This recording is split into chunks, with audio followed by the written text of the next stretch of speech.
నమస్కారం city cable CPC news కి స్వాగతం. ముందుగా ముఖ్యాంశాలు. శ్రావణ మాసం మొదటి శనివారం సందర్భంగా భక్తులతో పోటెత్తిన గండి క్షేత్రం. విశేష అలంకారంలో భక్తులను కటాక్షించిన స్వామివారు.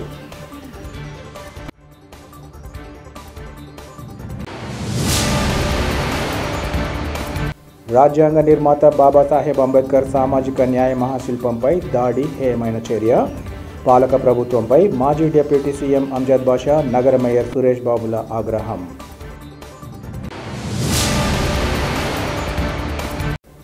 డీమార్ట్ ఏర్పాటుతో వేలాది మంది జీవనోపాధికి ఆటంకంగా మారే చర్యలను అడ్డుకోవాలి. కలెక్టర్కు కడప సూపర్ మార్కెట్ అసోసియేషన్ అధ్యక్ష ఉపాధ్యక్షులు నజీర్ అహ్మద్, మాలేపాటి నాగరాజుల వినతి. వక్ఫ్ బోర్డు ఆస్తులను కార్పొరేట్ శక్తులకు కట్టబెట్టేందుకు కేంద్ర ప్రభుత్వం కుట్ర పన్నుతోంది. బీజేపీ పాలకులపై వామపక్ష ముస్లిం సంఘాల మండిపాటు.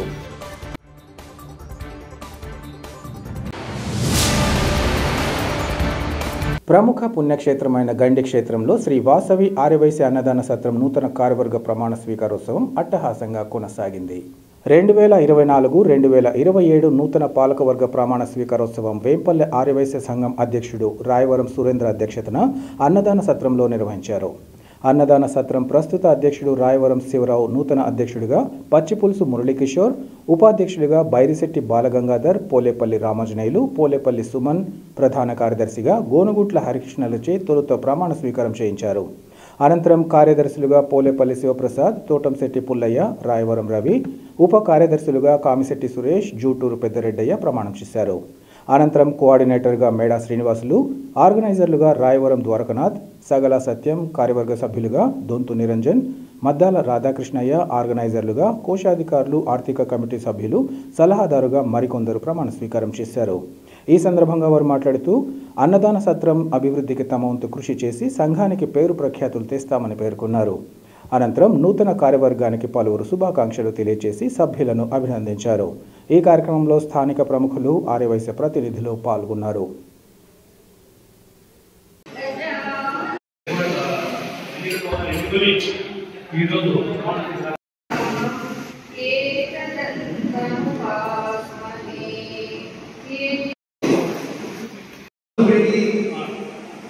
స్నేహ ప్రీతి ధనాపేక్ష లేకుండా సంఘ నియమ నిబంధనలకు లోబడి సేవ చేస్తానని అమ్మవారి సాక్షిగా శ్రీ వీరాంజనేయ స్వామి సాక్షిగా ప్రమాణం చేస్తున్నాను.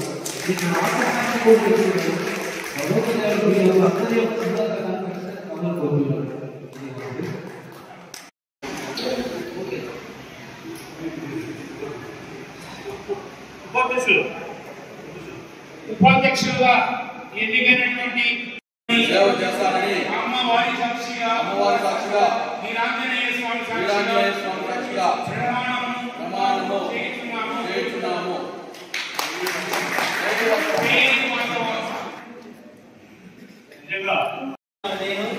శ్రీ వాసవి ఆర్యవైశ్య నిత్యానంద సత్రం గండి క్షేత్రం ప్రధాన కార్యదర్శిగా నిస్వార్థముగా బంధు స్నేహప్రీతి ధనాపేక్ష లేకుండా సంఘ నియమ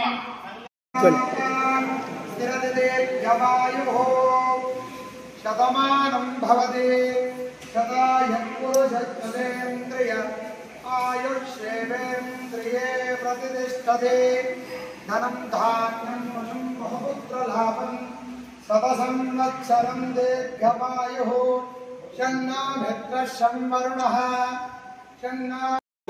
నిస్వార్థముగా బంధు స్నేహప్రీతి ధనాపేక్ష లేకుండా సంఘ నియమ నిబంధనకు లోబడి అమ్మవారి సాక్షిగా మరియు వీరాంజనేయ స్వామి సాక్షిగా ప్రమాణం చేస్తున్నాను.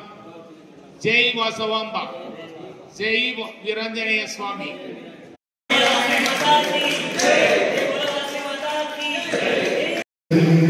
వీళ్ళందరినీ నేను దగ్గరగా పెరిగింది తెలుసు. వారి యొక్క ప్రావీణ్యంగా వారి యొక్క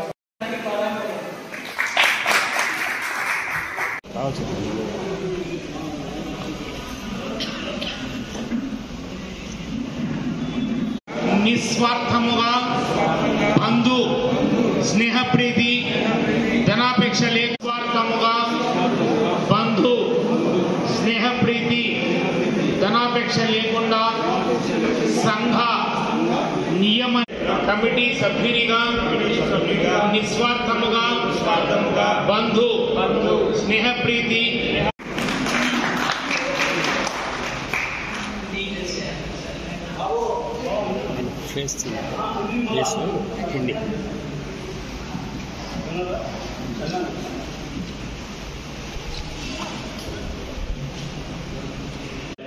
నూతన అధ్యక్షుల వారికి స్వాగత సన్మాన కార్యక్రమము చేపడుతున్నాను.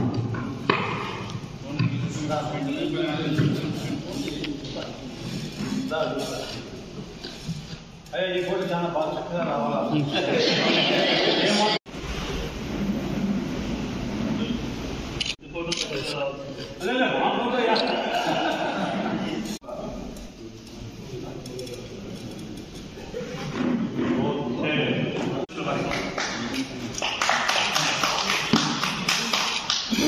థ్యాంక్ యూ ఉన్నారు మురళీ కిషోర్ గారికి, నూతన అధ్యక్షుల వారికి. అలాగే మన పిలుపోలు రాఘవేంద్ర ప్రసాద్ గారు మురళీ కిషోర్ గారికి చేయాలని నేను సన్మానిస్తాను.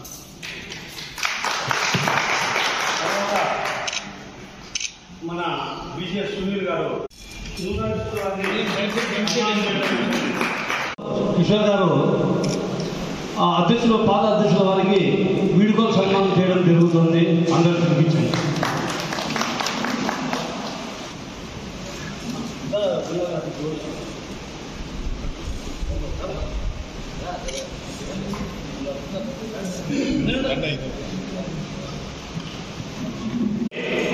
గంగాధర ప్లస్ నూతన అధ్యక్షుల వారిని సన్మానం చేస్తున్నారు. వాళ్ళు అనుకోకుండా పాత అధ్యక్షుల వారిని వీడుకోలు సన్మానం చేయడం జరుగుతుంది. మరి కోరుతున్నాము.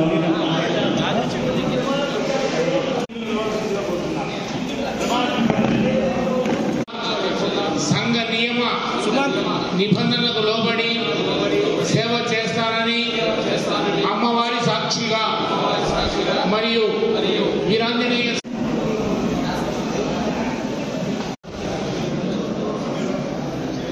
వేలాది మంది జీవనోపాధికి ఆటంకంగా మారే చర్యలను అడ్డుకుని తమకు ఇబ్బంది లేకుండా చూడాలని కడప సూపర్ మార్కెట్ అసోసియేషన్ అధ్యక్ష ఉపాధ్యక్షులు నజీర్ అహ్మద్ మాలేపాటి నాగరాజులు జిల్లా కలెక్టర్ను కోరారు.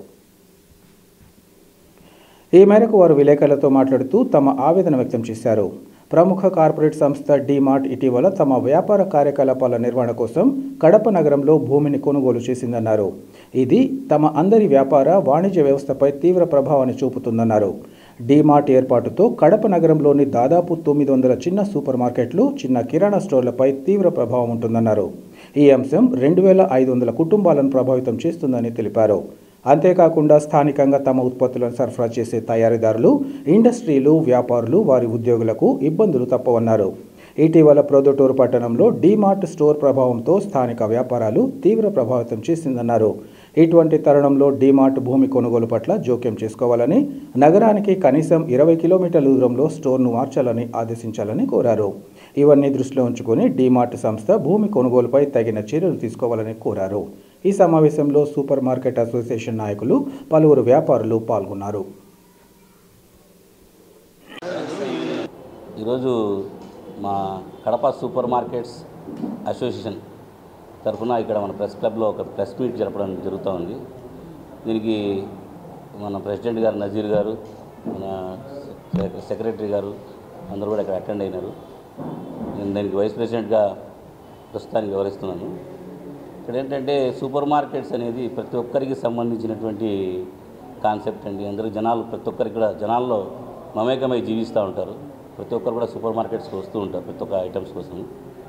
A to Z pin to pin అన్నీ మనకు ఏం కావాలన్నా కూడా సూపర్ మార్కెట్స్లో అవైలబుల్ ఉంటాయి. ఇదేమంటే మనకి ప్రస్తుతం ఒక చిన్న సమస్య అనేది ఏర్పడి ఉన్నది.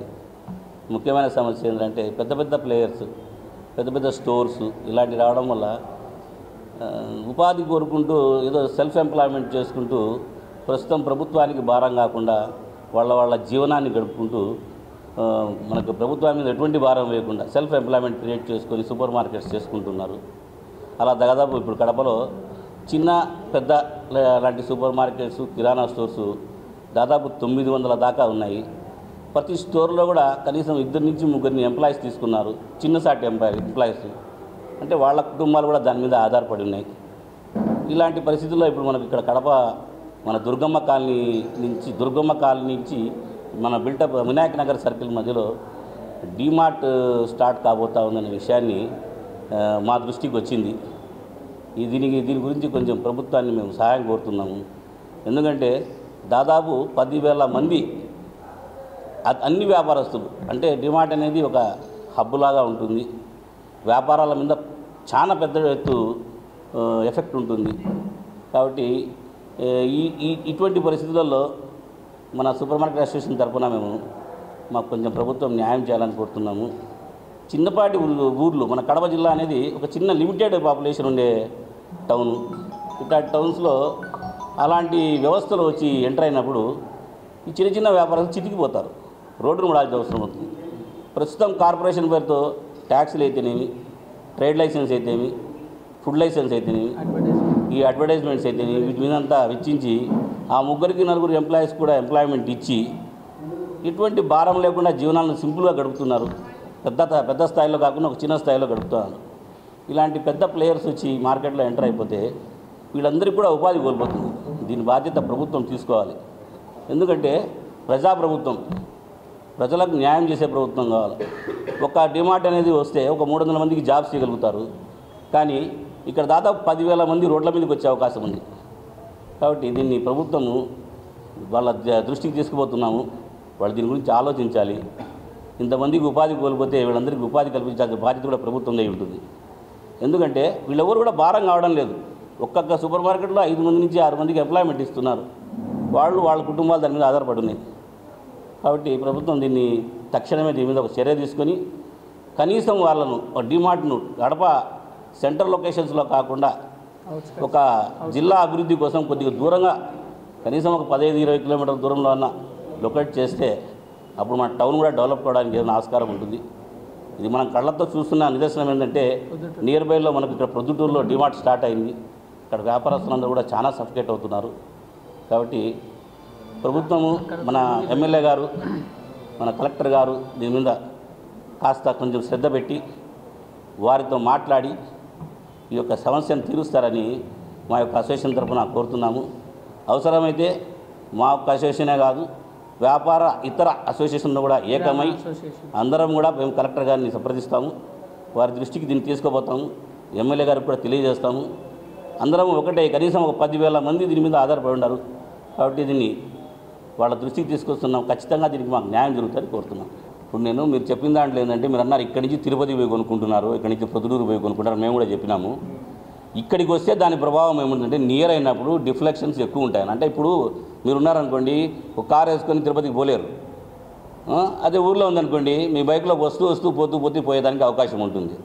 అంటే అవకాశం చెడ్డదని మేము చెప్పడం లేదు. ఇంప్లిమెంటేషన్లోకి వచ్చేప్పటికి దాని ప్రభావం ఎక్కువవుతుంది. ఇప్పటికే బాడుగలు కట్టలేక కడప పరిస్థితిలో ఈ సంవత్సరంలో 13 సూపర్ మార్కెట్లు మూసేసినారు లాస్లో.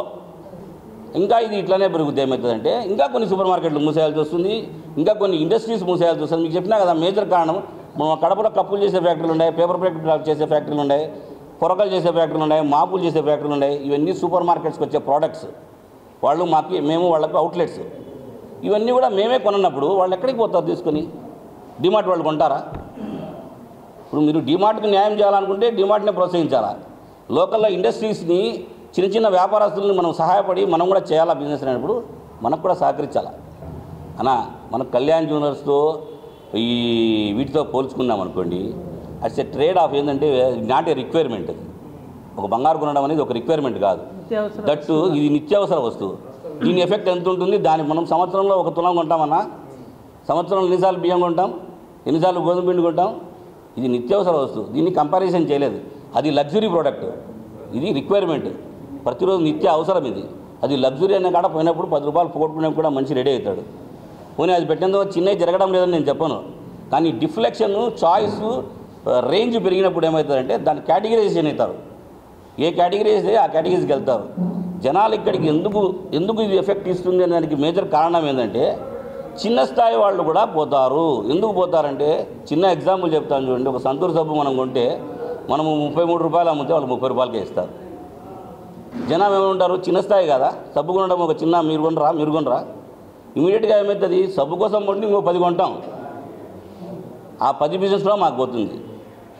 మేము ఆ ధరలకు ఇచ్చే పరిస్థితులు లేవు. ఎందుకు లేవు? డిస్ట్రిబ్యూటర్స్ కానీ ఏ సూపర్ స్టాకిస్టులు కానీ మనకు ఆ చైన్ లింక్, ఇప్పుడు ప్రొడక్షన్ ఒకసారి తయారైతే ఒక సూపర్ స్టాకిస్ట్కి వస్తుంది, సూపర్ స్టాకిస్ట్ నుంచి ఒక డిస్ట్రిబ్యూటర్కి వస్తుంది, ఒక డిస్ట్రిబ్యూటర్ నుంచి ఒక రీటైలర్కి వస్తుంది, రీటైలర్ నుంచి ఒక కన్జ్యూమర్కి పోతుంది. ఇంత చైన్లు కట్ చేసి డైరెక్ట్ లింక్ చేస్తే మంచిది అనే ప్రభుత్వం కానీ ఎవరైనా ఆలోచిస్తే ఈ చర్య మంచిది, ఇది చాలా మంచిది, అభివృద్ధికి ఇది చిహ్నమంటే ఖచ్చితంగా మేము కూడా దానికి ఎదిగిస్తాం. అయితే ఆ డిమార్ట్ వాళ్ళను మా యొక్క కుటుంబాలకంతా ఆదుకోమని చెప్పండి, మాకందరూ ఉపాధి ఇవ్వమని చెప్పండి. ప్రముఖ ఆధ్యాత్మిక క్షేత్రంగా విరాజిల్లుతున్న గండి క్షేత్రంలోని శ్రీ వీరాంజనేయ స్వామి సన్నిధికి భక్తులు పోటెత్తారు. శ్రావణ మాసం తొలి శనివారం సందర్భంగా పవిత్ర పుణ్యక్షేత్రమైన గండి వీరాంజనేయ స్వామి సన్నిధిలో తెల్లవారుజాము నుంచి విశేష పూజోత్సవాలు కొనసాగాయి. గండి వీరాంజనేయ స్వామిని దర్శించుకునేందుకు జిల్లా నలుమూలల నుంచి భక్తులు అధిక సంఖ్యలో తరలివచ్చారు.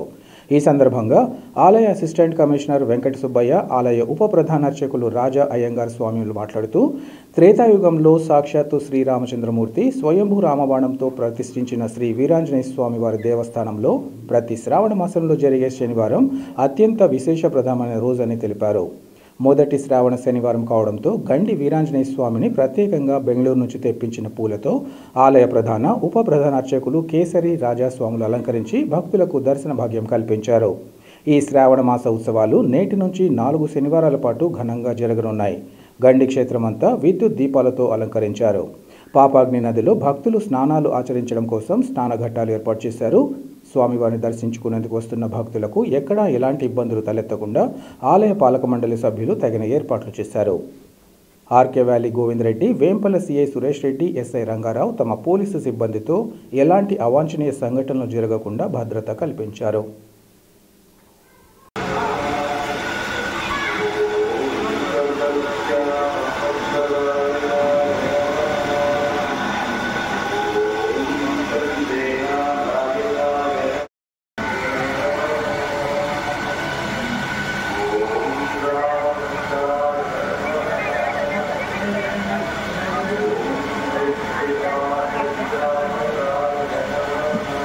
కట్టి పెట్టినట్టు అడుగు.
श्रीगुरुभ्यो नमः। आपदापहर्तारं धातारं सर्वसंपदां लोकाभिरामं गिरिरामं भूयो भूयो नमाम्यहं। శ్రీ వీరాంజనేయ స్వామివారి దేవస్థానం నందిక్షేత్రం వైఎస్ఆర్ కడప జిల్లా వెలిసినటువంటి శ్రీ వీరాంజనేయ స్వామి వారు సాక్షాత్తు త్రేతాయుగంలో శ్రీరామచంద్రమూర్తి యొక్క స్వయం ప్రతిష్ట. ఈ క్షేత్రంలో ప్రతి శ్రావణ మాసం జరిగేటటువంటి శనివారాలు అత్యంత విశేషప్రదమైన రోజు. ఈ శ్రావణ మాసంలో వచ్చేటువంటి ప్రతి శనివారం కూడా రాష్ట్ర నలుమూల నుండే కాకుండా కర్ణాటక, తమిళనాడు, తెలంగాణ రాష్ట్రాల నుండి భక్తాదులు ఎవరెవరైతే ఈ పాపాగ్ని నదీ తీరంలో స్నానమాచరించి వారి కోరికలు విన్నవించి స్వామివారి దర్శనం చేసుకుంటారో వారికి తప్పకుండా ఈ నెలలో నెరవేరుతాయని పూర్వం నుంచి ప్రతీతి. విధంగా ఈ సంవత్సరము మొదటి శ్రావణ మాసము 10వ తారీఖు నుండి ప్రారంభమై చివరి శ్రావణ మాసము శనివారం 31వ తారీఖు వరకు 4 శనివారాలు అత్యంత వైభవోపేతంగా జరుగుతాయి. మొదటి శ్రావణ మాసం మొదలు లాస్ట్ 4 శనివారాల్లో దాదాపు 30,000 నుంచి ఒక్కొక్క రోజు 1,00,000 మంది జనాభా స్వామి దర్శనార్థమై వస్తారు. భక్తాదులందరూ కూడా స్వామి దర్శనం చేసుకొని వారి వారి కోరికలు విన్నవించుకొని స్వామివారి కృపకు పాత్రలగుదని మనం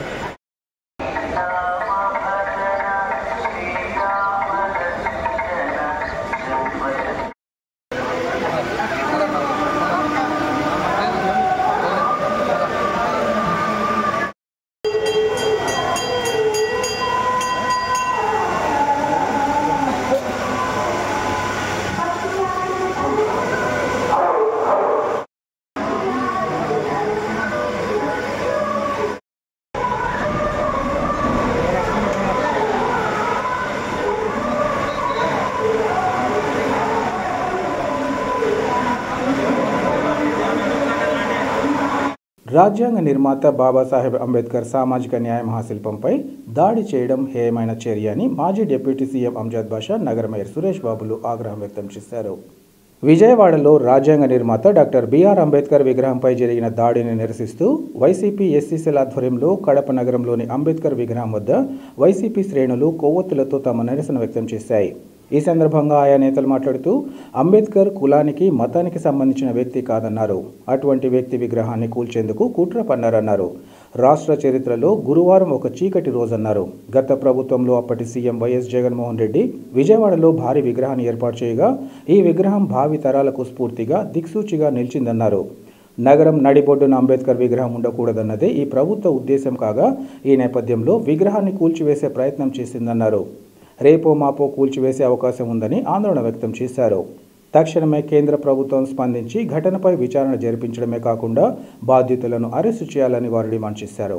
ఈ కార్యక్రమంలో వైసీపీ ఎస్సీసీఎల్ నాయకులతో పాటు పలువురు కార్పొరేటర్లు, పార్టీ నేతలు, కార్యకర్తలు పాల్గొన్నారు.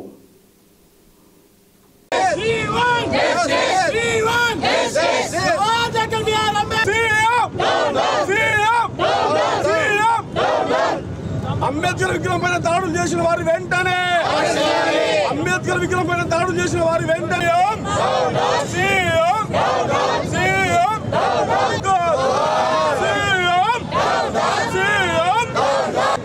జోహార్ డాక్టర్ బిఆర్ అంబేద్కర్ దాడులు చేసిన వారిని వెంటనే జోహార్ డాక్టర్ బిఆర్ అంబేద్కర్ జోహార్ డాక్టర్ బిఆర్ అంబేద్కర్ అంబేద్కర్ విగ్రహంపై దాడి చేసిన టీడీపీ గుండాలను వెంటనే అంబేద్కర్ విగ్రహంపై దాడి చేసిన టీడీపీ గుండాలను వెంటనే అంబేద్కర్ విగ్రహంపై దాడి చేసిన టీడీపీ గుండాలను వెంటనే డాక్టర్ బిఆర్ అంబేద్కర్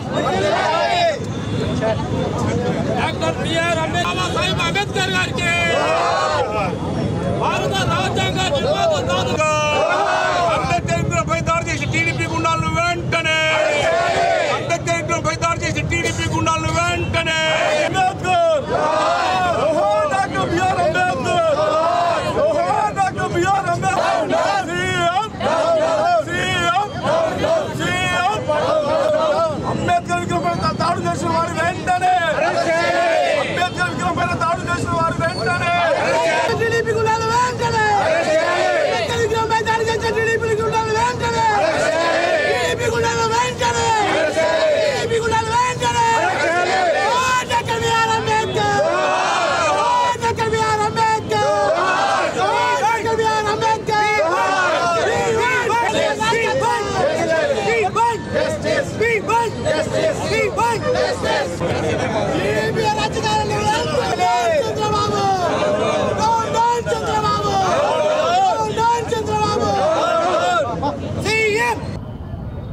భారతదేశ వ్యాప్తంగా ఒక దళిత సోదరులే కాదు, అగ్రవర్ణాల అన్ని కులాలు కూడా దీని విజయవాడ సంఘటనలో తలదించుకునే పని చేయడం జరిగింది. నిజంగా ఒక సామాజిక వర్గం 70 సంవత్సరాల స్వతంత్రం వచ్చినప్పుడు ఒక సామాజిక వర్గం అంటే డాక్టర్ అంబేద్కర్ గారు ఈ భారతదేశ రాజ్యాంగాన్ని 85 దేశాలు తిరిగి భారతదేశ రాజ్యాంగాన్ని రచించిన వ్యక్తి. ఒక కులం లేదు, ఒక మతం లేదు, ఒక వర్గం లేదు, ఒక పార్టీ లేదు, అందరూ కూడా ఆయన్ని అభిమానించే వ్యక్తులు. భారతదేశంలో స్వేచ్ఛ గాలి నీరు పిలుచుకుంటున్నామంటే బిఆర్ అంబేద్కర్ గారి వలన. అన్ని కులాల వారు, అన్ని మతాల వారు ఇంత స్వేచ్ఛాయులో ఉన్నారంటే, భారతదేశంలో డెమోక్రసీలో ఉన్నారంటే బిఆర్ అంబేద్కర్ గారి రచించిన రాజ్యాంగాన్ని. నిజంగా 2014లో తెలుగుదేశం పార్టీ అధికారంలోకి వచ్చినప్పుడు బిఆర్ అంబేద్కర్ గారి విగ్రహం నేను ఇక్కడ స్థాపిస్తాను, ఆయన పుణ్యమే నేను 3 తూర్లు ముఖ్యమంత్రి అయినాను, ఖచ్చితంగా విజయవాడలో 125 అడుగుల విగ్రహాన్ని నేను నిర్మించి ఒక వనంలాగా చేస్తాను, ఆయన జాతికి అంకితం చేస్తానని మాట్లాడిన వ్యక్తి చంద్రబాబు నాయుడు 5 సంవత్సరాల్లో ఏ రోజు కానీ చేసిన పాపాన పోలేదు. 2019లో మేము అధికారంలోకి వచ్చిన తర్వాత బిఆర్ అంబేద్కర్ గారి విగ్రహము ఎక్కడో మారుమూల పల్లెల్లో పెట్టకూడదు, అన్ని వాడవాడలో కూడా ఆయన విగ్రహాలు ఉన్నాయి. ఒక ఆయన శృతి వనము నడిబొడ్డునట్టు విజయవాడలో నిర్మించాలి, అది ప్రజలకు అందరికీ అందుబాటులో ఉండాలని నిర్మిస్తే నిజంగా ఆ స్థలంలో వాళ్ళ సామాజిక వర్గంలో చుట్టూ ఉన్న భూములు చూసి ఆ విగ్రహం ఆడ పెట్టడం జనంతో ఈ జీర్ణించుకోలేక ఓరవలేక కుళ్ళు కుటుంబంతో మొన్న జరిగిన ఎన్నికల్లో మీరు అధికారంలోకి వచ్చిన తర్వాత ఏ దేశంలో కానీ ఏ రాష్ట్రంలో కానీ ఇంతవరకు ఎక్కడ కానీ అరాచకాలు, దాన సంస్కారాలు, హత్యలు, దౌర్జన్యాలు, రౌడిజాలు చూడలేదు. నిజంగా ఈ 75 సంవత్సరాల్లో మన రాష్ట్రంలో ఇప్పటికీ 36 మంది హత్య కావడం జరిగింది. నిన్న మన నంద్యాలలో కూడా అతి క్రూరంగా సుబ్బరాడు అనే వ్యక్తిని కూడా చంపడం జరిగింది. ఇన్ని జరుగుతున్నాయి, ఇన్ని హత్యలు జరుగుతున్నాయి. నిన్న బిఆర్ అంబేద్కర్ గారి రాజ్యాంగాన్ని రచించిన వ్యక్తిని ఆ స్థలం బెంజ్ సర్కిల్లో కూతవేటులో ఎస్పీ ఆఫీస్ ఉంది, 1 కిలోమీటర్ లోపలే ఎస్పీ ఆఫీస్ ఉంది, గవర్నర్ బంగ్లా ఉంది, పక్కనే 100 మీటర్ల గవర్నర్ బంగ్లా ఉంది, చుట్టూ మంత్రుల నివాస స్థలం ఉంది.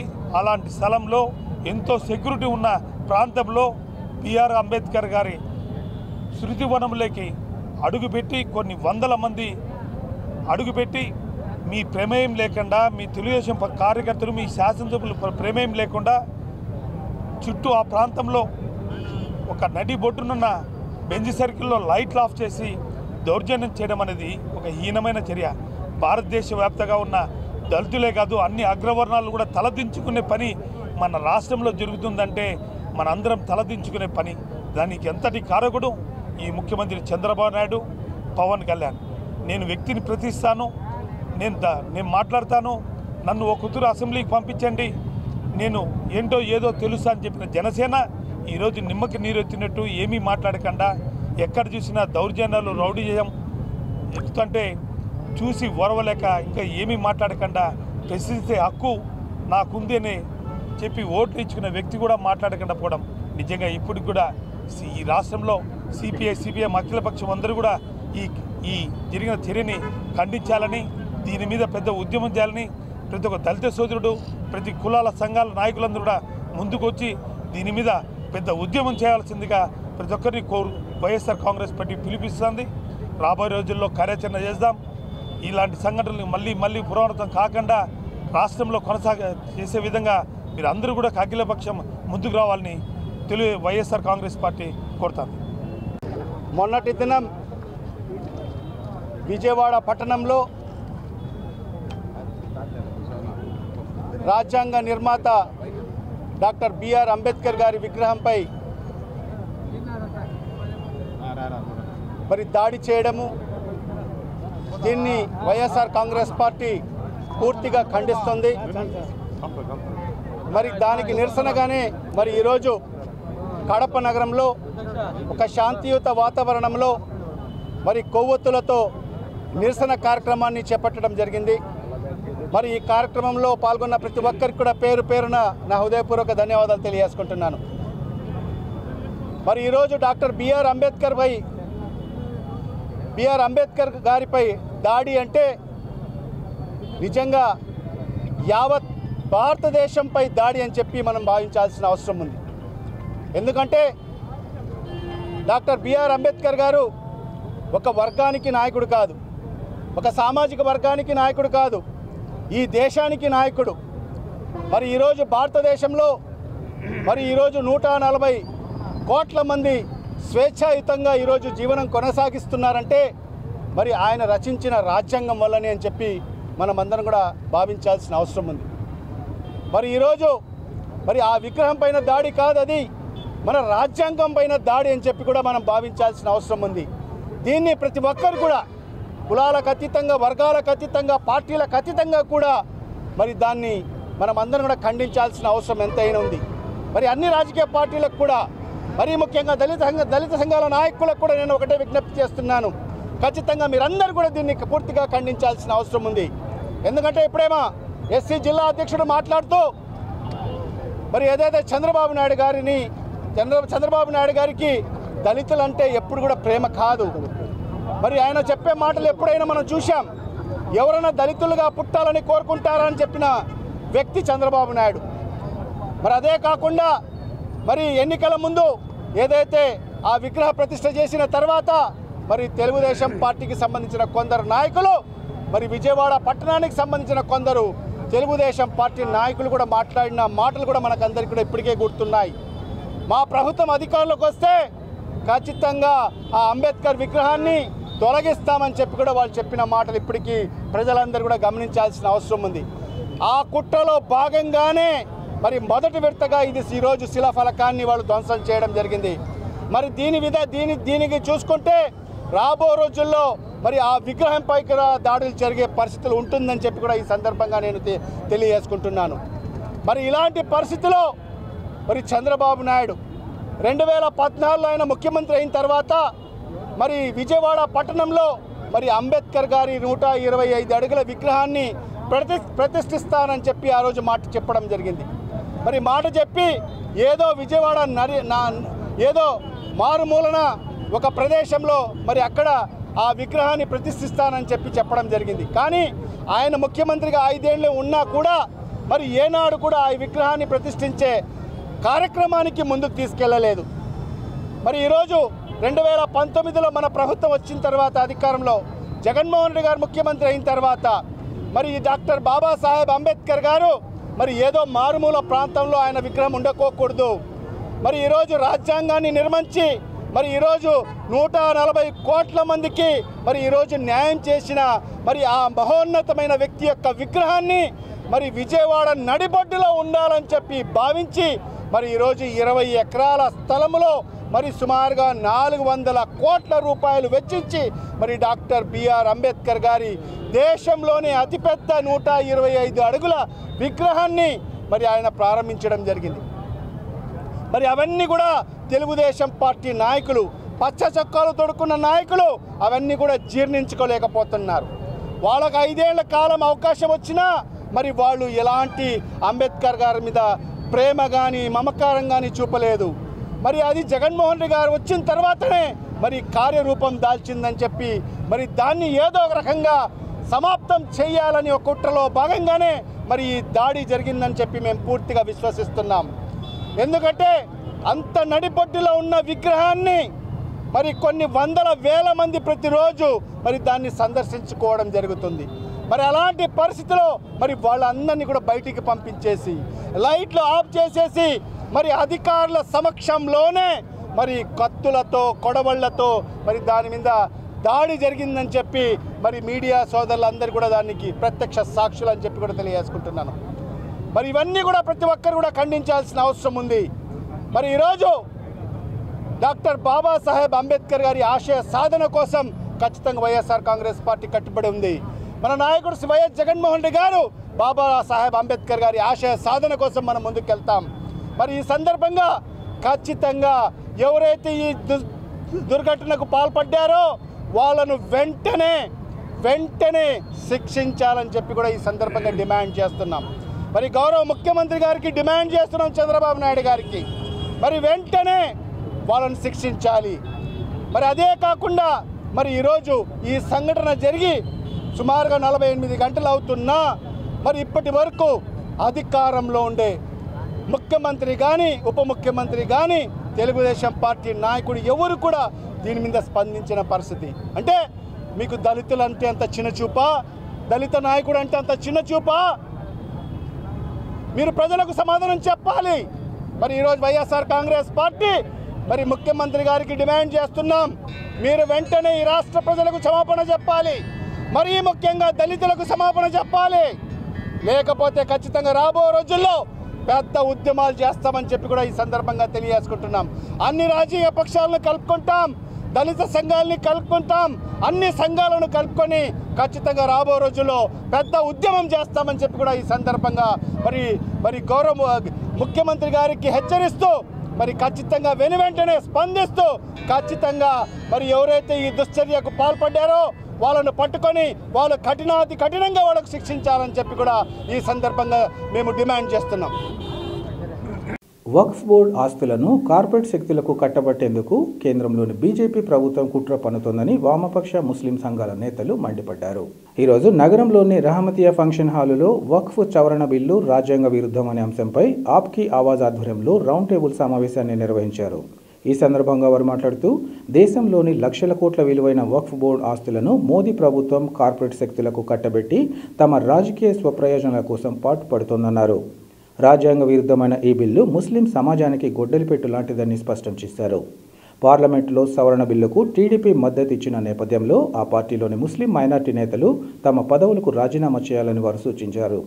పార్లమెంటులో వక్ఫ్ చట్ట సవరణ బిల్లుకు మద్దతు తెలియచేయడం ద్వారా సీఎం చంద్రబాబు మరోసారి ముస్లింలపై తన వ్యతిరేకతను బయటపెట్టారని పేర్కొన్నారు. వక్ఫ్ భూములను ముస్లింలకు మాత్రమే లీజుకు ఇవ్వాలన్న నిబంధనను సవరించి ఎవరికైనా ఇవ్వవచ్చని చేర్చడం దారుణమన్నారు. కేంద్ర ప్రభుత్వం తెచ్చిన సవరణ బిల్లులో ముస్లిం అనే పదం లేకుండా బోర్డులో సభ్యులను తీసుకోవచ్చని తెలపడం సహించరాని విషయమన్నారు. వక్ఫ్ ఆస్తుల అజమాయిషీ అధికారాలను పూర్తిగా కలెక్టర్లకు అప్పగించేలా సవరణ ప్రతిపాదించడం దారుణమన్నారు.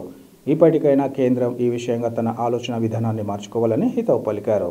ఈ కార్యక్రమంలో ఆప్కి ఆవాజ్ రాష్ట్ర కార్యదర్శి మక్బూల్ బాషా, ఆర్సీపీ రాష్ట్ర కార్యదర్శి రవిశంకర్ రెడ్డి, కాంగ్రెస్ పార్టీ మైనార్టీ నాయకులు మహమ్మద్ అలీఖాన్, సలావుద్దీన్, ముస్లిం మైనార్టీ నేతలు బాబుభాయ్, అమీర్ బాబు, గౌస్పీర్, మౌలాలి, జాకిర్ మౌలానా, కేసీ బాదుల్లా తదితరులు పాల్గొన్నారు.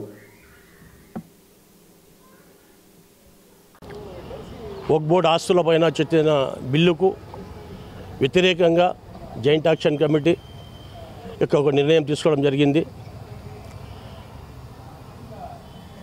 మోడీ గారేమో ముస్లింల హక్కుల కోసము ఈ బిల్లు తెచ్చామంటున్నారు. అదే బీజేపీ ముస్లింల హక్కుల కోసము ముస్లింల లబ్ధి కోసము చేయాలనుకుంటే సచ్చార్ కమిటీ ఎందుకు మీరు తేయలేదు? అలాగే రంగనాథ్ మిశ్రా కమిటీ ముందుకు ఎందుకు తేయలేదు? మీరు వచ్చినప్పటి నుండి కూడా ముస్లింలకు వ్యతిరేకంగా బిల్లు తెచ్చారు, ముస్లింలకు రోడ్ల మీద తెచ్చేదానికి మీరు ప్రయత్నం చేశారు. కానీ ముస్లింల మేలు కోసము ఇంతవరకు బీజేపీ చేయలేదు.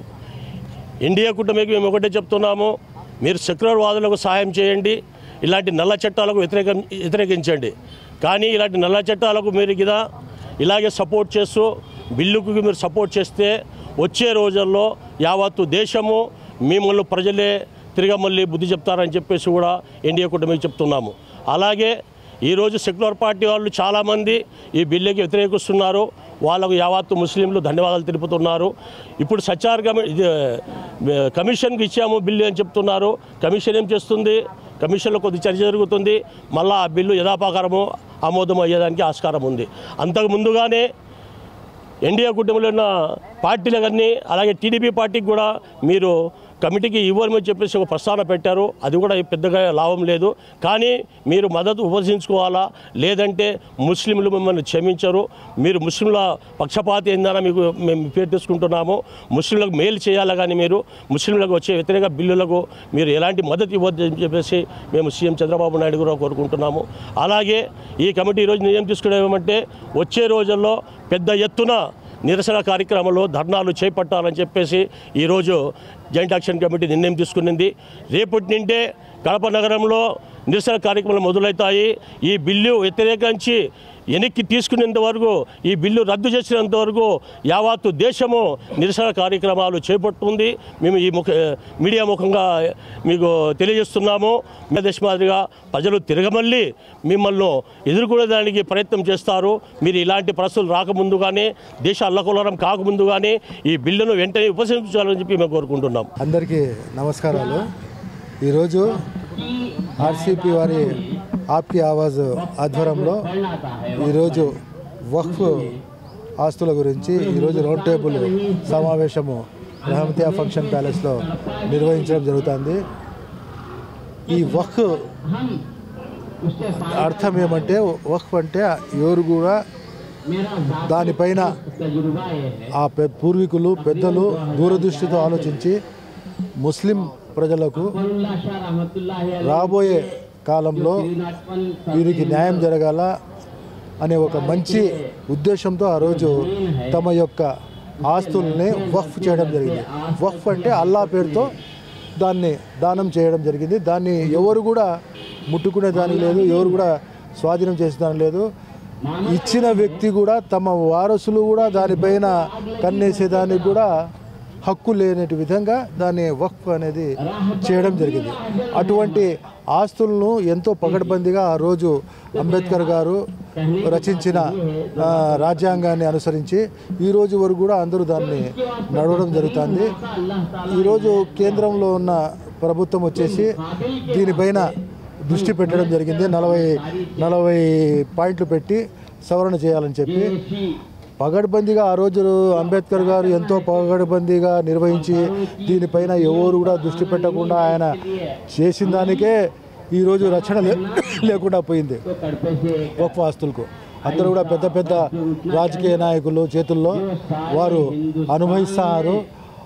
ఒకవేళ ఆ వక్ఫ్ ఆస్తులంతా కూడా కరెక్ట్గా ఫలాలు అందించాలంటే ప్రతి ఒక్క ముస్లిం వ్యక్తి కూడా ఈరోజు లక్షాధికారి అవుతాడు. వాళ్ళు విద్య వైద్యము అన్నీ కూడా ఫ్రీగా చదివించేదానికి, వైద్యాలు ఫ్రీగా చేసేదానికి కూడా ఎంతో ఉపయోగపడుతుంది. దానిపైన దృష్టి పెట్టకుండా ఆదరాబాదరగా ఏదో విధంగా దీన్ని తమ అధీనంలో పెట్టుకోవాలా, రాష్ట్రాల హక్కులను కూడా హరించే విధంగా ఈ కొత్త సవరణ బిల్లు తీసుకురావడము చాలా గర్హనీయము. ఇప్పటికైనా మించిపోయింది లేదు, అందరూ కూడా మేల్కోవడం జరిగింది, దీన్ని అడ్డుకోవడం జరుగుతుంది. అలాగే మా రాష్ట్ర ముఖ్యమంత్రి వల్లి నారా చంద్రబాబు నాయుడు గారు కూడా ఎప్పుడు కూడా ముస్లిం మైనారిటీ వర్గాల యొక్క మనోభావాలను ఆయన గౌరవిస్తాడు. మీరు గమనించండి, ఎప్పుడు తెలుగుదేశం పార్టీ వచ్చినా కూడా ప్రభుత్వము ఎక్కడ కూడా ఒక చిన్న సంఘటన కూడా ముస్లిం వర్గాలు నష్టపోయే విధంగా ఆయన ఎటువంటి నిర్ణయానికి కూడా ఆయన పతాసు పలకలేదు, మద్దతు పలకలేదు. ఇప్పుడు కూడా మాకు పూర్తి నమ్మకం ఉండాలి. మా నాయకుడు దూరదృష్టితో చంద్రబాబు నాయుడు గారు ఈ బిల్లును ఏ విధంగా దాన్ని అడ్డుకోవడమో లేకుంటే ఇంకా దాన్ని ఏమైనా పాయింట్లు మంచిగా అభివృద్ధి ముస్లిం మైనారిటీ వర్గాల అభివృద్ధి చెందే విధంగా దాన్ని సవరణ చేసే విధంగా ఆయన పయనిస్తారని చెప్పి మా వర్గాల వారికి కూడా పూర్తి నమ్మకం ఉండాలి. తప్పకుండా దీన్ని ఆయన అడ్డుకొని ఏ విధంగానైనా ముస్లిం మనోభావాలను కాపాడుతారని చెప్పి మాకు పూర్తి నమ్మకం చంద్రబాబు నాయుడు గారి పైన ఉండాలి. ఓకే, అందరికీ శుభోదయం. మీకందరికీ తెలిసినట్టుగా ఈరోజు ఆప్కి ఆవాజ్ ఆధ్వర్యంలో సోదరుడు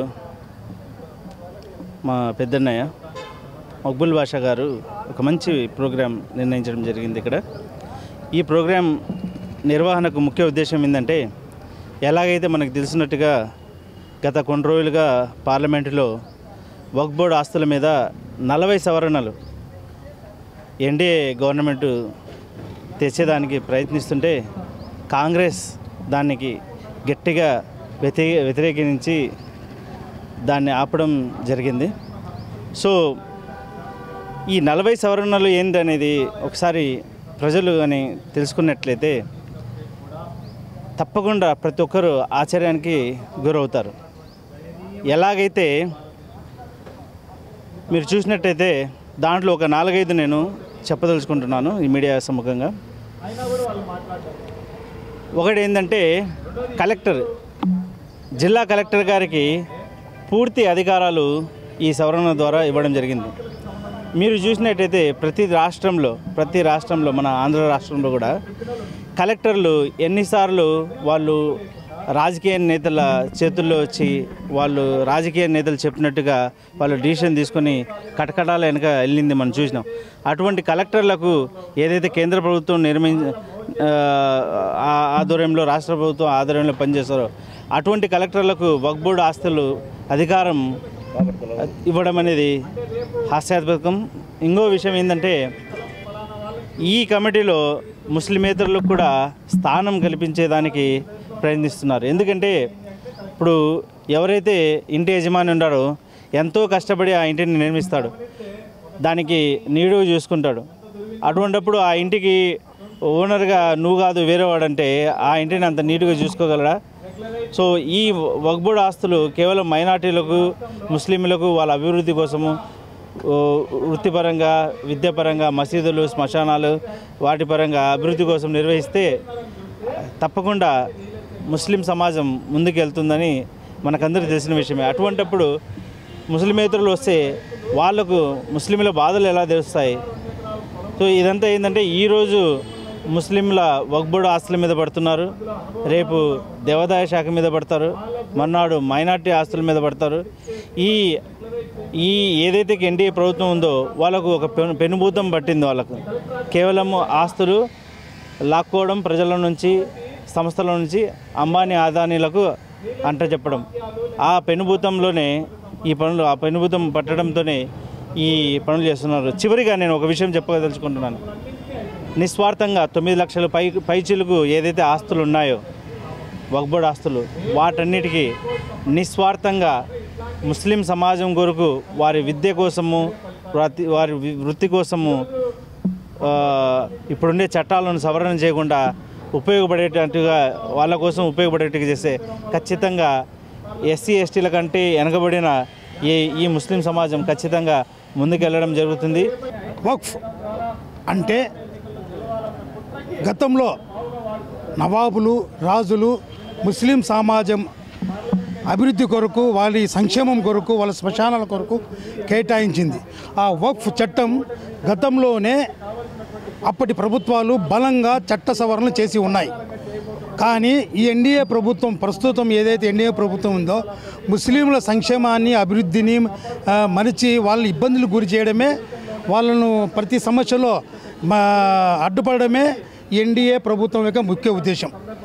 ప్రతిసారి ప్రభుత్వం ఏర్పడినప్పుడు హిజాబ్ గురించి కానీ యూసీసీ గురించి ప్రతిదీ ముస్లింల సమస్యలు ఎన్డీఏ సమస్యలుగానే ఉంటాయి. అటువంటిది ఇప్పుడు మూడోసారి ఏర్పడగానే ఎన్డీఏ ప్రభుత్వం వక్ఫ్ చట్టాల మీద పడింది. దేశవ్యాప్తంగా రైల్వే తర్వాత అత్యధికంగా భూములు ఉన్నది వక్ఫ్ భూములు. దాదాపు దేశవ్యాప్తంగా 9,70,000 ఎకరాలు భూములు ఉన్నాయి. రాష్ట్ర వ్యాప్తంగా చూసుకుంటే ఆంధ్ర రాష్ట్రం వరకు చూసుకుంటే 80,000 ఎకరాలు ఉన్నాయి. దీంట్లో 70% దాదాపు వివిధ రాజకీయ పార్టీ నాయకులు కబంధ హస్తాలలో వర్క్ భూములు వక్ఫ్ స్థలాలు అన్యాక్రాంతం అయిపోయి ఉన్నాయి. వీటిని రెగ్యులర్ చేసుకునే దానికి ఉద్దేశంతోనే బీజేపీ ప్రభుత్వము కపట ప్రేమను నటిస్తూ వక్ఫ్ చట్టంలో సవరణ చేస్తున్నామని చెప్పి 40 సవరణలు చేసుకుంటుంది. ఈ 40 సవరణలు చూసుకుంటే ఏది కూడా ముస్లిం సమాజానికి వర్గానికి మేలు చేసేది కాదు, అన్ని ఇబ్బందులు గురి చేసేదే. అందువలన ఈ చట్ట సవరణలు మాకు అవసరం లేదు. ఎందుకంటే గతంలో చేసిన ప్రభుత్వాలే చాలా పకడ్బందీగా చేసి ఉన్నాయి. ఈ రెగ్యులర్ చేసే ఉద్దేశంతోనే కాజేసే ఉద్దేశంతోనే వక్ఫ్ ఆస్తులు కాజేసే ఉద్దేశంతోనే బీజేపీ ప్రభుత్వం ఈ బిల్లు తీసుకొచ్చింది. దానికి ఆంధ్ర రాష్ట్రంలో ఉన్న ఆంధ్ర రాష్ట్ర ఎన్డీఏ కూటమి ఒత్తాసు పలికి ఓట్లు వేసి ఇప్పుడు వచ్చి కపట నాటకాలు చూపిస్తున్నది ఈ చంద్రబాబు ప్రభుత్వం కూడా. దీన్ని మేము రాష్ట్ర వ్యాప్తంగా ఉన్న ప్రజా సంఘాలు దీన్ని తిప్పుకొడతాం. ఈ బిల్లును ఆగకుండా చేస్తాం. ఈ బిల్లును ఆపాలని ప్రయత్నం చేస్తాం. ప్రజల సమస్యలు పరిష్కరించి వారి కష్టాలు తీర్చడమే లక్ష్యంగా జనవాణి కార్యక్రమానికి రూపకల్పన చేయడం జరిగిందని జనసేన పార్టీ నాయకులు మూలే శివ, రమణలు తెలిపారు. కడప నగరంలోని పార్టీ కార్యాలయంలో ఏర్పాటు చేసిన విలేకరుల సమావేశంలో వారు మాట్లాడారు. సమాజంలోని అసమానతలు తొలగించి ప్రజల్లో మార్పు తీసుకొచ్చేందుకు జనసేన పార్టీ స్థాపించడం జరిగిందన్నారు. ఇందులో భాగంగా ప్రజా సమస్యలు తెలుసుకుని వాటిని ఆయా అధికారుల దృష్టికి తీసుకెళ్లి పరిష్కరించేందుకు తగిన చర్యలు చేపట్టడం జరిగిందన్నారు. ఈ క్రమంలోనే ఇప్పటికే మంగళగిరిలోని తమ ప్రధాన కార్యాలయంలో జనవాణి కార్యక్రమాన్ని ప్రారంభించి ముందుకు సాగుతున్నామన్నారు. అయితే ప్రజలు సుదూర ప్రాంతానికి వెళ్లి తమ సమస్యలు విన్నవించుకునేందుకు ఇబ్బందులు పడకూడదని భావిస్తూ కడపలోని పార్టీ కార్యాలయంలో ఈ కార్యక్రమాన్ని ప్రారంభించాలని నిర్ణయించామన్నారు. ఈ క్రమంలో ప్రతి మంగళ, గురు, శనివారాల్లో జనవాణి కార్యక్రమం పని నిర్వహిస్తున్నామన్నారు. ప్రజలు ఈ అవకాశాన్ని సద్వినియోగం చేసుకుని తమ సమస్యలను పరిష్కరించుకోవాలని వారు సూచించారు. ఇప్పటికే పలు సమస్యలను తమ దృష్టికి వచ్చాయని వాటిని ఆయా అధికారుల దృష్టికి తీసుకెళ్లి పరిష్కారానికి తగిన చర్యలు చేపడుతున్నామని వారు వివరించారు. ఈ కార్యక్రమంలో పలువురు జనసేన పార్టీ నేతలు, కార్యకర్తలు పాల్గొన్నారు. ఈ రోజుల్లో సమాజంలో ఎన్నో అసమానతలు, సమాజ మార్పు కోసం, ప్రజల్లో మార్పు కోసం మార్పు తీసుకొచ్చేకి జనసేన పార్టీని స్థాపించి మరి ఈరోజు సమస్యల పరిష్కార దిశగా పయనిస్తున్నటువంటి జనసేన పార్టీ ఒక వినూత్న కార్యక్రమం జనవాణి కార్యక్రమం ప్రజల కష్టాలను, ప్రజల సమస్యలను సేకరించి ఆ సమస్యల్ని అధికారుల దగ్గరికి, సంబంధిత అధికారుల దగ్గరికి తీసుకెళ్ళి పరిష్కరించి వాళ్ళకి సేవ చేసే విధంగా ప్రజావాణిని ప్రతిష్టాత్మకంగా మా జనసేన పార్టీ రాష్ట్ర అధ్యక్షుడైనటువంటి పవన్ కళ్యాణ్ గారు ప్రారంభించడం, మరి ఇటువంటి జనవాణి కార్యక్రమం విజయవాడ మంగళగిరి నందు రాష్ట్ర కార్యాలయంలో ప్రతిరోజు జనసేన పార్టీ ఎమ్మెల్యే అయినటువంటి వ్యక్తి అక్కడ ఉండడం, అక్కడే అర్జీలు తీసుకొని పరిష్కార దిశలో పయనిస్తున్నా ఉంది. మరి అన్ని జిల్లాల నుంచి మంగళగిరికి వెళ్ళాలంటే వ్యయ ప్రయాసాలతో కూడినటువంటి విషయం కాబట్టి మరి దీనిని సామాన్యుడికి కూడా అన్ని వైపులకు కూడా దూర ప్రాంతాలకు కూడా అందరికి కూడా సమస్యలు పరిష్కరించే విధంగా మన కడప జిల్లా కోఆర్డినేటర్ అయినటువంటి శృంగార శ్రీనివాసన్న గారు కూడా కడప జనసేన పార్టీ కార్యాలయంలో జనవాణి కార్యక్రమాన్ని ఈ జిల్లాలో ఉన్న సమస్యలు, మా పరిధిలో ఉన్న సమస్యలు కూడా పరిష్కరిస్తామని చెప్పి కార్యక్రమం ఏర్పాటు చేయడం జరిగింది. అందులో భాగంగా ప్రతి వారం మంగళవారం, బేస్తవారం, శనివారం పరిష్కరిస్తామని చెప్పి జనవాణి కార్యక్రమాన్ని ఇక్కడ ఏర్పాటు చేయడం, అందులో భాగంగా ఈరోజు శనివారంగా ఇక్కడ జనసేన నాయకులందరూ కూడా ఈ చెప్పిన తారీఖులలో ఒక ఇద్దరు ఉండే విధంగా ఏర్పాటు చేయడం, మరి ఈరోజు శనివారం మా రీత్యా మా బాధ్యతగా నన్ను మాల శివ గారిని ఇక్కడ ఉన్నామని చెప్పి ప్రజల నుంచి వినతులు తీసుకొని వాటిని మీ స్థాయిలో పరిష్కరించండి, అక్కడ కానేటివి నాకు చెప్తే నేను పరిష్కరిస్తానని చెప్పి మా కోఆర్డినేటర్ గారు చెప్పడంతో ఇక్కడ ప్రజావాణి కార్యక్రమం మొదలుపెట్టాము. ఇప్పటికే కడపలో సామాన్యులు కూడా ఇంటి స్థలాలు అయితేనేమి, రోడ్లు బాగలేని పరిస్థితి అయితేనేమి, డ్రైనేజ్ సమస్యలు అయితేనేమి, పింఛన్ పరిస్థితులు అయితేనేమి చాలా సమస్యలు కూడా రావడం జరుగుతూ ఉంది. మరి వాళ్ళ అర్జీలు కూడా తీసుకోవడం జరుగుతూ ఉంది. అంటే సామాన్యుడు ఏం కోరుకుంటాడంటే మౌలిక సదుపాయాలు తప్ప ఎక్కువ కోరుకునే పరిస్థితి కాదు. అన్నీ కూడా రోడ్లు, పెన్షన్లు, ఒక చిన్న ఇవి కోరుకోవడం జరుగుతూ ఉంది. అవన్నీ కూడా సేకరించి వాటి సంబంధిత అధికారులకు తీసుకెళ్ళి పరిష్కరిస్తామని తెలియజేస్తూ ఉన్నాం. మున్ముందు కూడా ఈ జనవాణి కార్యక్రమం ఈ ఆఫీస్ నుంచి సామాన్యుడులో చైతన్యం తీసుకొచ్చి వారికి వారుగా ఈ జనసేన చైతన్యవంతం చేసి వారి సమస్యలను వారే పరిష్కరించే విధంగా అధికారుల దగ్గరికి పోయే విధంగా వాళ్ళలో చైతన్యం తీసుకొచ్చి వాళ్ళకి ఈ సమాజంలో అసమానతలను రూపుదాల్చి పారదోలి సమాజాన్ని నిర్మిస్తామని చెప్పి జనసేన పార్టీ తరఫున తెలియజేస్తూ సెలవు తీసుకుంటున్నాం. ఈరోజు జనవాణి కార్యక్రమం జనసేన పార్టీ ఆఫీస్లో నిర్వహించడం జరుగుతుంది.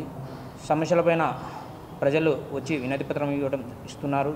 వాళ్ళ సమస్యలను అధికార దృష్టికి తీసుకొని పోయి వాళ్ళకు జరగాల్సిన న్యాయాన్ని జనసేన పార్టీ తరఫున ఖచ్చితంగా జరిగే వరకు జనసేన నాయకులు కార్యకర్తలు అందరం కలిసి పోరాడి వాళ్ళ సమస్యలపై ఖచ్చితంగా వాళ్ళకు న్యాయం జరిగేదాకా మేము ఉంటామని చెప్పి వాళ్ళకు భరోసా ఇవ్వడం జరుగుతుంది.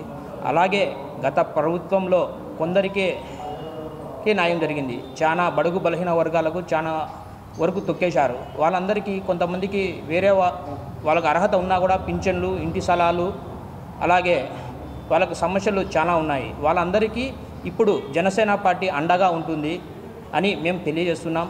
ఖచ్చితంగా కడప నగరంలో చాలా సమస్యలు ఉన్నాయి. గతంలో మేము రోడ్ల కోసము, డ్రైనేజీ కోసము వీధులు పట్టి పోరాడిన రోజులు కూడా ఉన్నాయి. ఇప్పుడు గవర్నమెంట్ వచ్చింది. ఖచ్చితంగా ఎవరైనా సమస్యపై వచ్చి మా పార్టీ ఆఫీస్ గడప తొక్కితే ఎనీ టైం 24/7 వాళ్ళకు జనసేన పార్టీ అండగా ఉంటుంది. వాళ్ళ తరపున జనసేన నాయకులు కార్యకర్తలు అందరం కలిసి వాళ్ళకు ఎన్నో వేళలా వాళ్ళ సమస్య మా సమస్యగా తీసుకొని పరిష్కరించే దిశగా జనసేన పవన్ కళ్యాణ్ గారు మాకు ఆదేశాలు ఇచ్చారు. దాన్ని మేము సాయశక్తుల పోరాడి వాళ్ళకు న్యాయం చేయడమే మా లక్ష్యంగా కోరుకుంటున్నాం. మేము అధికార పార్టీలో ఉన్న ప్రజల సమస్యలపై ఎప్పుడూ ప్రతిపక్షంగానే పోరాడతాం. ఎందుకంటే అధికారంలో ఉన్నాం కదా అని కాకుండా వాళ్ళకు ఎప్పుడు అండదండగా సామాన్యులకు ఉండి వాళ్ళ సమస్యలు మనం పరిష్కరించినప్పుడే జనసేన పార్టీ సిద్ధాంతంలో ఒకటి ఖచ్చితంగా నెరవేరుతుందని చెప్పి మా ఆదేశాల ప్రకారమే మేమందరం నడుచుకుంటామని ఇప్పుడు జనసేన కడప నగరంలో సమస్యలపైన జనసేన పార్టీ ఆఫీస్కు వస్తున్నారు, వినతి పత్రాలు ఇస్తున్నారు. అలాగే డ్రైనేజీ ఇప్పుడు మనం వర్షాకాలం వస్తుంది. మన RTC bus stand, NGO colony ఏరియాల్లో గతంలో మన స్విమ్మింగ్ పూల్ లాగా చూసి మనం కూడా చాలాసార్లు గొంతుకు ఇచ్చాం. దానిపైన వినతి పత్రాలు ఇచ్చాం.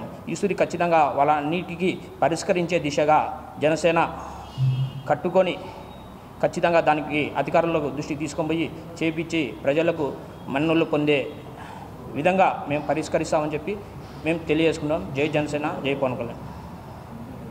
వార్తలు ముగించే ముందు ముఖ్యాంశాలు మరోసారి. శ్రావణ మాసం మొదటి శనివారం సందర్భంగా భక్తులతో పోటెత్తిన గండి క్షేత్రం. విశేష అలంకారంలో భక్తులను కటాక్షించిన స్వామివారు.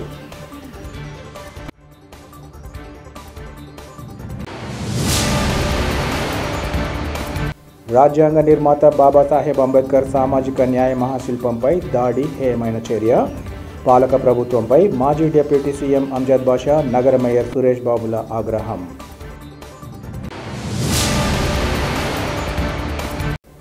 డీమార్ట్ ఏర్పాటుతో వేలాది మంది జీవనోపాధికి ఆటంకంగా మారే చర్యలను అడ్డుకోవాలి. కలెక్టర్కు కడప సూపర్ మార్కెట్ అసోసియేషన్ అధ్యక్ష, ఉపాధ్యక్షులు నజీర్ అహ్మద్, మాలేపాటి నాగరాజుల వినతి. వక్ఫ్ బోర్డు ఆస్తులను కార్పొరేట్ శక్తులకు కట్టబెట్టేందుకు కేంద్ర ప్రభుత్వం కుట్ర పన్నుతోంది. బీజేపీ పాలకులపై వామపక్ష, ముస్లిం సంఘాల మండిపాటు.